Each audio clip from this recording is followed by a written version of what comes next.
In 1996, the Walt Disney Company purchased ABC for $19 billion. Disney set about putting its stamp on the new network. One of its initiatives was to retool ABC's Saturday Morning for Kids, which was flailing. Its lineup was the old Disney afternoon cartoons like Gargoyles, Tailspin, Quack Pack, and the like, which had grown stale. 4 years before, Disney was dominant in the world of animated television. But as the years passed, Fox Kids, with hits like Animaniacs, Tiny Toons, and Pinky and the Brain, became a resounding number one. Network competition wasn't the only combatant. There was now stiff competition from cable.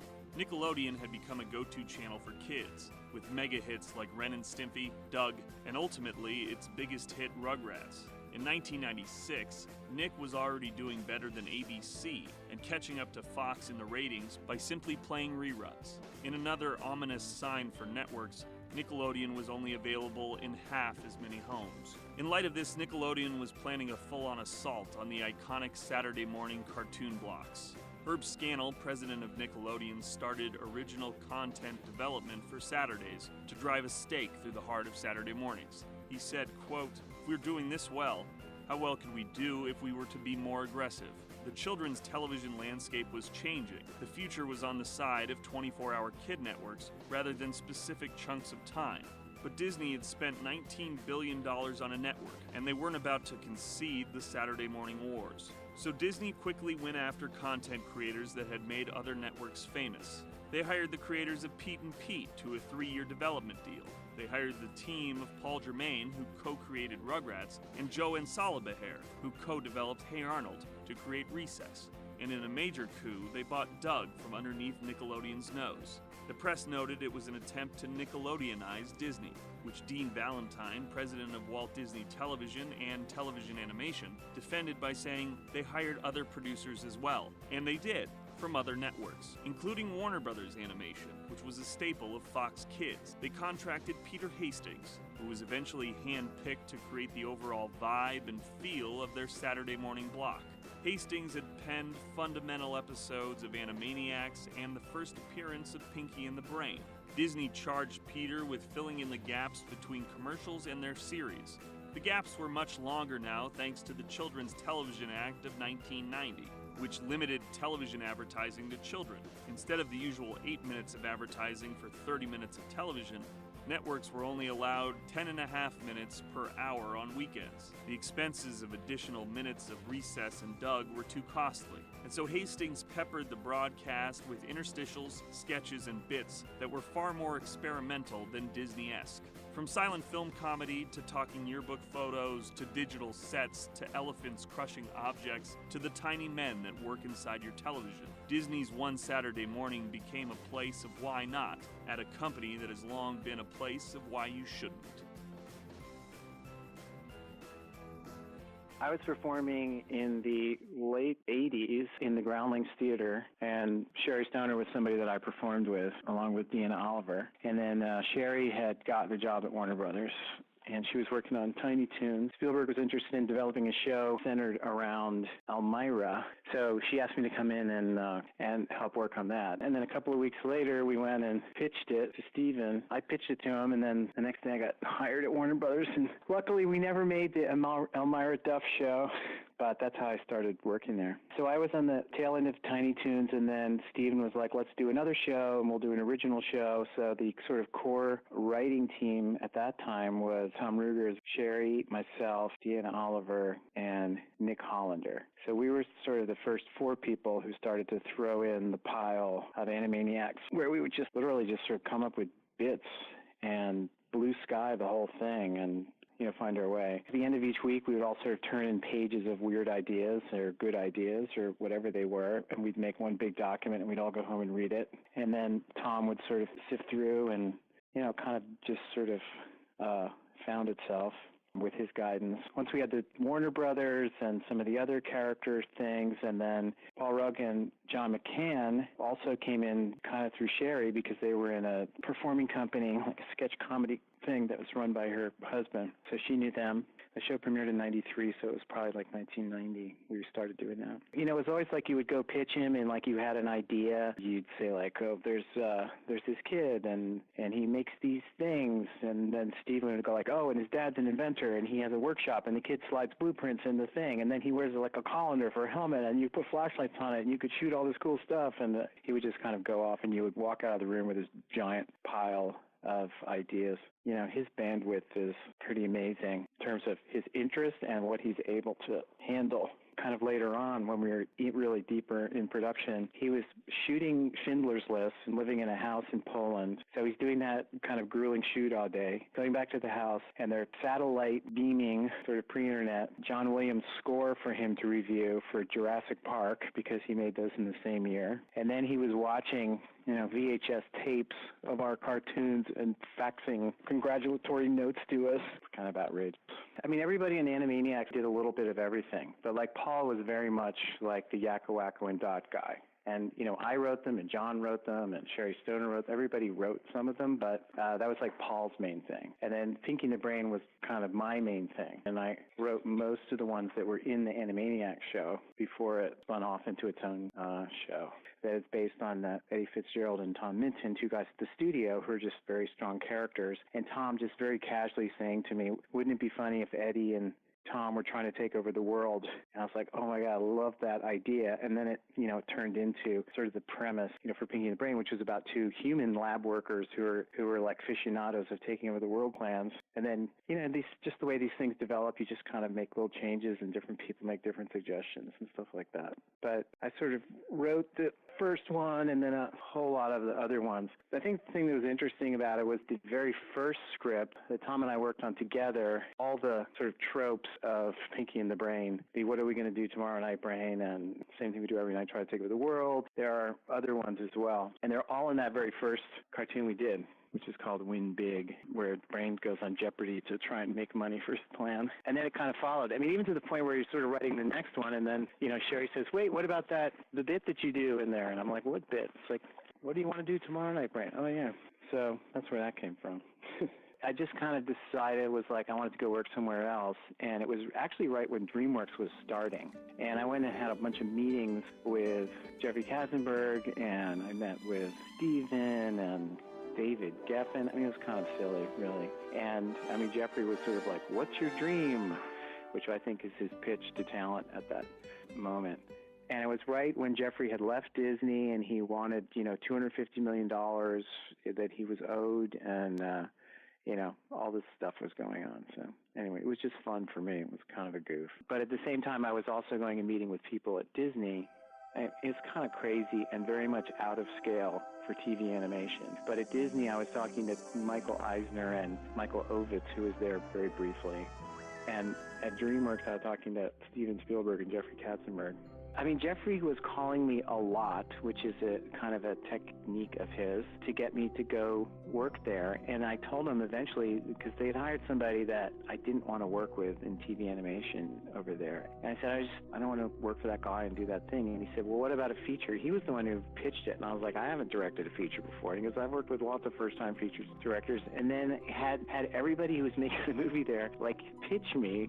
It was just a little ridiculous, honestly. What they were making at that time was they were still working on Prince of Egypt, El Dorado, Ants, and the most undeveloped one was Shrek. And I said, I think I could do that. I actually agreed to start working on this fledgling project, which was very directionless and misshapen at the time. I went as a director for like a day, and there was like one storyboard artist working on it. Chris Farley was going to play Shrek, obviously, before he died, because after he died, he wasn't able to do it. And they were going to use photo backgrounds and maybe motion capture, and it was just all very vague, and the story hadn't been developed. And it was such a mess. I was like, I can't even start on this for months. I don't think this is right. So yeah, I called Jeffrey Katzenberg and I said, I don't think I can do it. It's too early. I'm not going to be able to work on it. And he was like, it's cool, man. It's just a chapter or something like that. I was the director of Shrek for one day, yes. And with another guy, and now I have to forget his name. And then I ended up going to Disney. So when I went to Disney, it was really like, okay, we're going to set you up kind of with a company to make something for Disney. It was like a development deal. I was developing a bunch of different ideas there, like an animated series. I mean, I was free to do live action. And then they approached me with the idea, so Disney is responsible for ABC, and then their ABC Kids was like totally in the dumpster, just sort of last place. Back when there still was a thing, when there was Saturday morning kids and stuff. And they said, we want to do something kind of big, some sort of program for Saturday. That was about it. That was what they sort of pitched to me. So at that time, I hired Rich Ahrens, who was at Warner Brothers. He came over to do development stuff, and also Brett Baer and David Finkel, who would end up doing The Monkey Boys on one Saturday morning, and a couple other people. And we just started to really brainstorm a big idea, which became, one Saturday morning. This whole idea that there's like a building where Saturday mornings are creative. It gets a little less literal as we go on and actually make it, but that was sort of the fundamental idea. I developed a very detailed pitch about the whole concept. The idea is like, this is where Saturdays are made. We developed a whole lot of different sort of rooms and things where different stuff about Saturday is made, and a lot of it just got consolidated. So we had this sort of the big picture, and then the other idea was to do all of these various little short bits. So some are 30 seconds, some are a minute and a half. So we developed the thing, and then we went and did this pitch. So, I pitched all these different bits, this kind of stone-faced executive, and then I had Manny come in. Hi there, ho, and happy days. Let's have some fun and not be lazy. It's true! Because Manny is so tremendously funny, to do one of his classic bits where he turns your name into a woodland creature on a whiteboard. All right, now I'm going to first capture you a little bit. I'm going to do the initial lookings and this sort of thing, capturing what you are, and just put the eyes. We all have them, I believe. Okay, let me do that there. Let me get the nose. There is a smile, I'm thinking, with some teeth. Do you have any brothers or sisters or something? I have a sister. You have a sister. What's her name? Vicky. Vicky, this is Vicky like that, with the feet and the smiling and the hair and the nose as well. Now, do you have any kitties or puppies or fishes or something like that? I have a bird. You have a bird. And what's your bird's name? Nibbles. Oh, Nibbles. Everyone say Nibbles. Okay, pretty good, but not quite good enough. All right, good. Now, Zoe, what's your favorite color? Purple. Purple, purple, purple. Wow, okay, there you go. Huh? What do you think? Come on, let's hear it for me. And, they were like, we don't want to play. We're here to watch and critique. We're not here to engage. But Manny survived, and he survived the pitch and stayed, he was on the show the whole time. And then a second time I had to go and pitch to Michael Eisner and Joe Roth, who ran the movie studio, and all the senior money people and all the people in TV animation and all that sort of stuff in the very special Michael Eisner 6th floor conference room. And that went over really well. They did have other people pitch things about the idea of doing a block of shows, but they went with ours.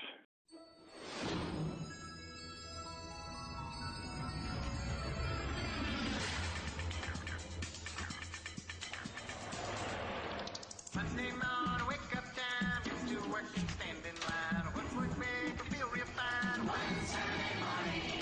Coming up next is Tuesday's grind. The week is young, but I'm out of my mind. What's work make you feel real fine? One Saturday morning.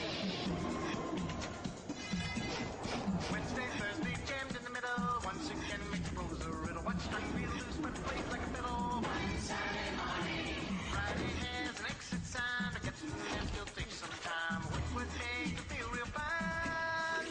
One Saturday morning.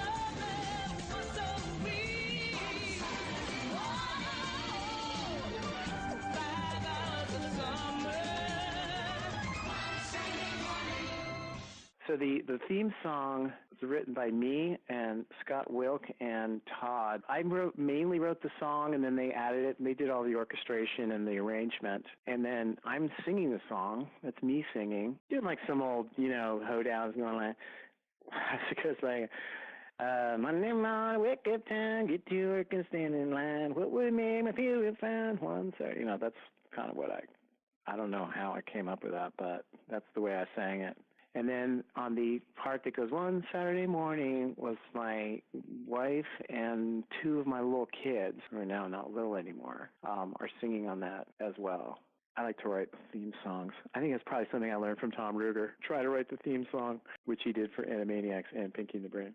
And then there were two guys, Carl Siebert and a French guy, Martin, who basically did the animation for the opening sequence. So Rich Ahrens, I think, boarded it, and then we kind of went off of Rich's board for the opening sequence, which I think is just like a really awesome piece of CG animation, particularly for the time. And it's a full minute and a half, which is pretty long for an opening sequence. Prudence and I have friends at Imagineering, and Eddie Zotto, who was a guy who developed rides and just kind of a brilliant guy. He did design work for us for the opening sequence and all this sort of buildings unfolding and all that kind of stuff that happens. Anytime you're working on a show, there's a certain amount of stuff that you do intentionally, and then there's just a whole lot of stuff that just comes out of your personality that you can't even control. Particularly if you're running and or creating a show, you have to make so many choices that each individual choice might not be a big deal, but they add up to a tone. This is something actually I kind of learned this in Animaniacs because Tom was my boss, and then sometimes you would feel like he was changing a line and it wasn't actually any better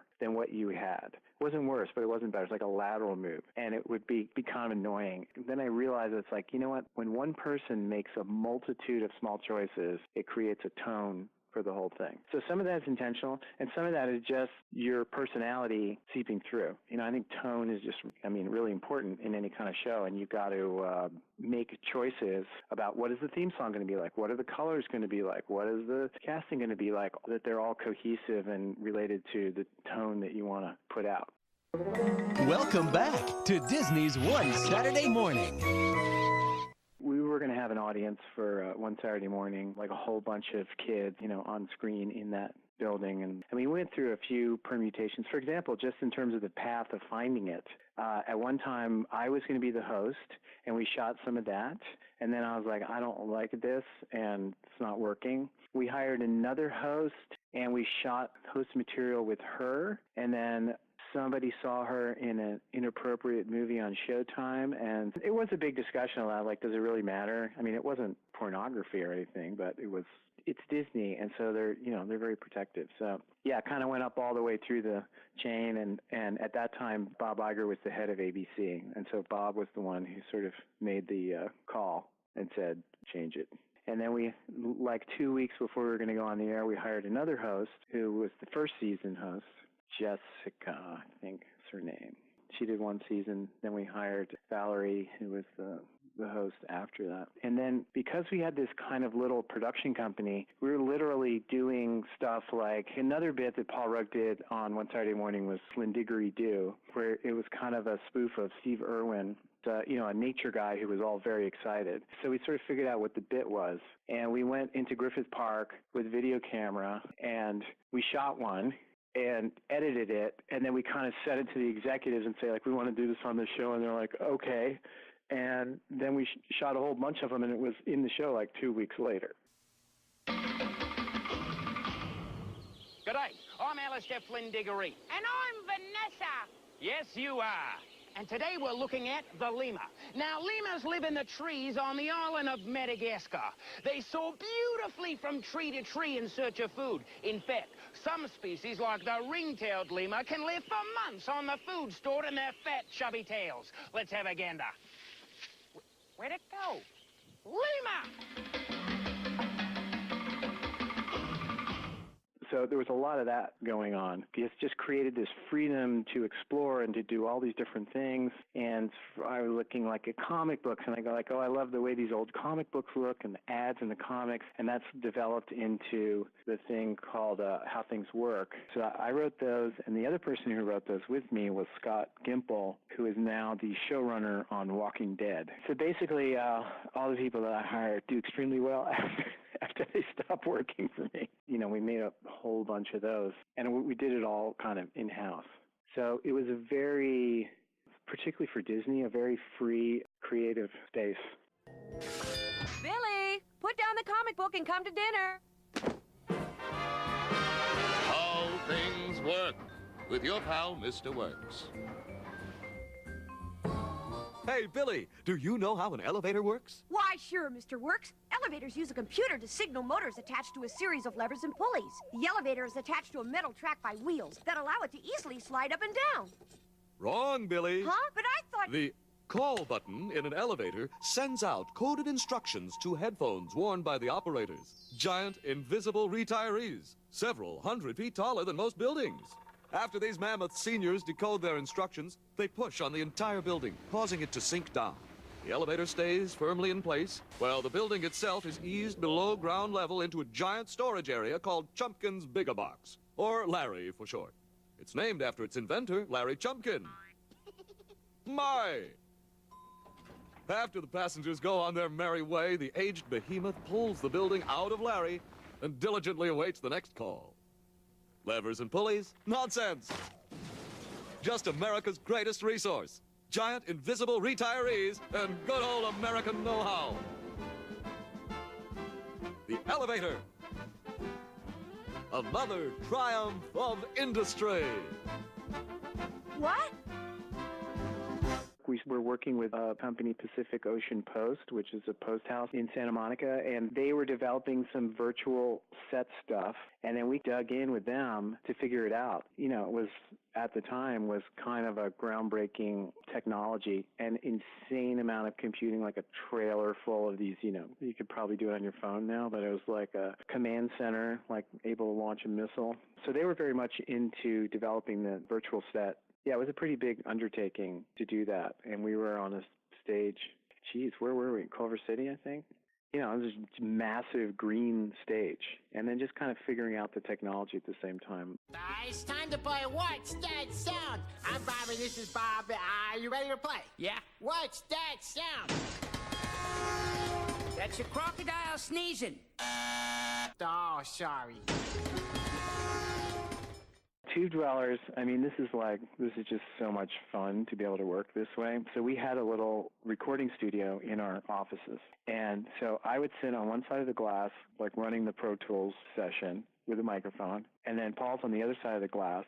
And we would just full-on improvise. So we do all this stuff, and then we kind of stop and go like, oh, wait, that thing was funny that you did about the whatever. So, and then we do it again. And then I would have this long dialogue thing, and then I would cut it like you would cut picture and basically build a bit out of it. And so once I had cut the audio track, we would give it to two guys who did the animation. The way that developed was the idea, you know, their Tube Dwellers are the guys that work inside your television set, and old, obviously, CRT TV. We went to a guy who built models for the Titanic, you know, a legitimate motion picture model builder. And he built this set for us that's the inside of the television set with all the catwalks and the tubes and the projector room and all that kind of stuff. And then the lead animator had it over in his garage, and he lit it, and he would take photographs, and then the two of them would just do the animation themselves.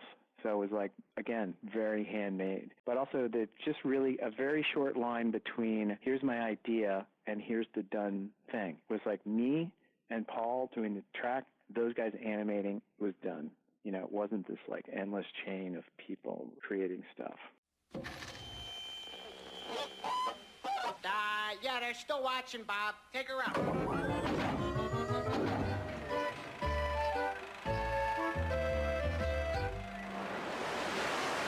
Gee whiz. What? I was just thinking about all the joy we bring operating a television set. Oh, yeah.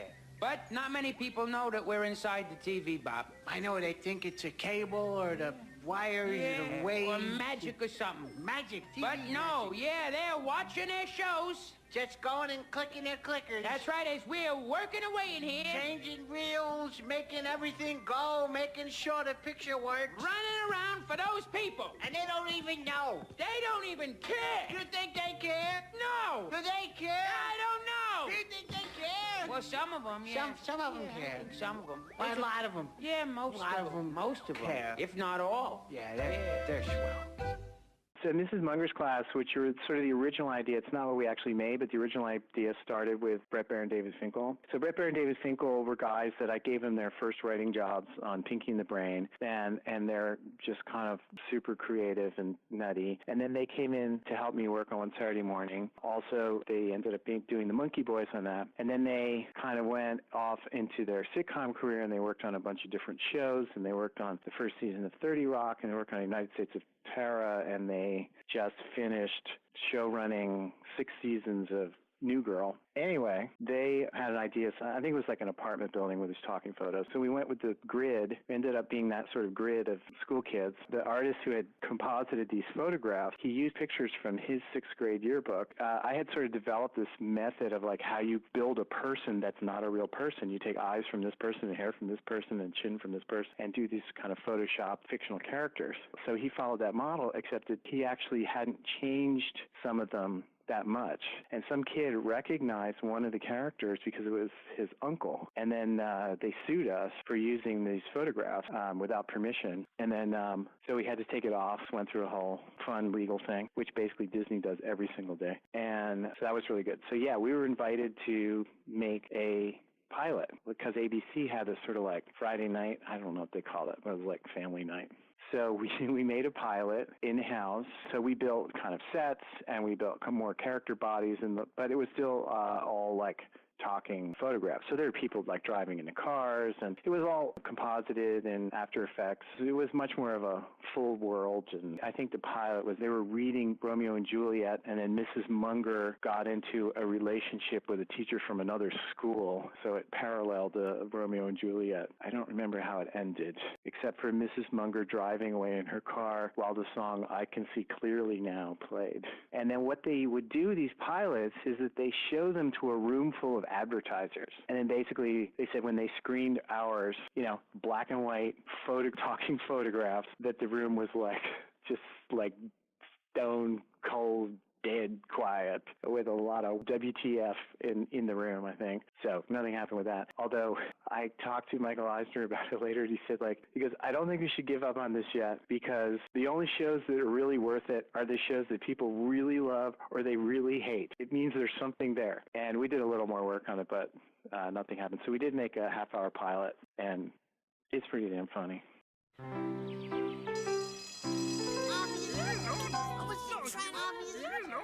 Simmer, class. Now, let's begin the spelling bee. Theodore, we'll start with you. Please spell the word gather. Gather. Okay, G, A, V, element, okay, F, okay. Okay, fine. While we're waiting, Yvonne, please spell the word woman. Woman. Woman. O-P-P-R-E-S-S-E-D.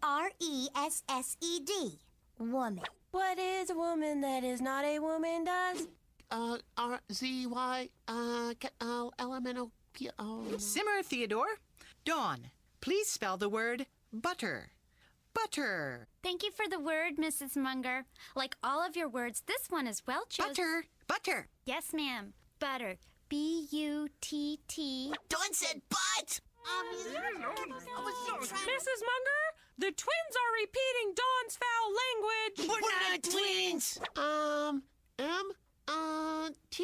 M-T-X. Gather. Very close, Theodore. But I think you left out a letter. Ole!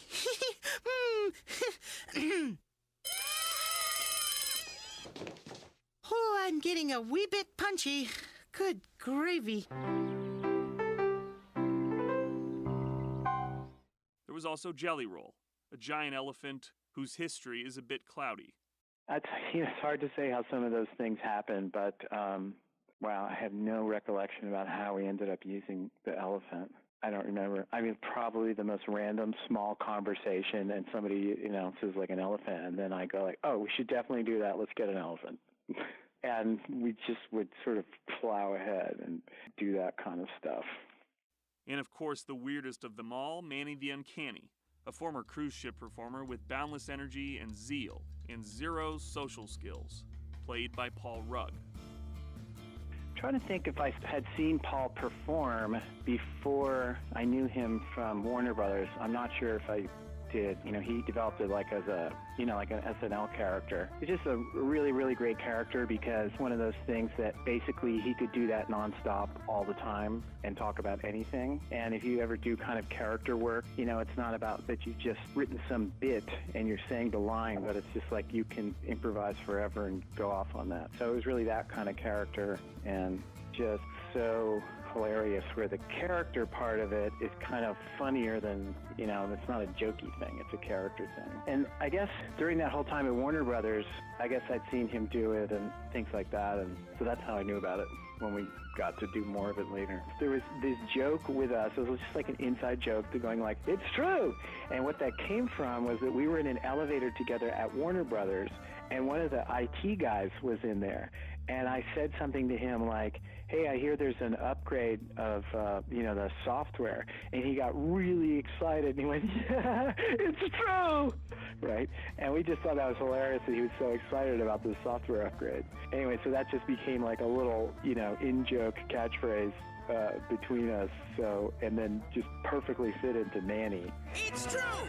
I think doing that song was sort of like, I wrote the music, and then he just started singing something, and then it was like, let's make it not fit, and it was just done. It was very quick.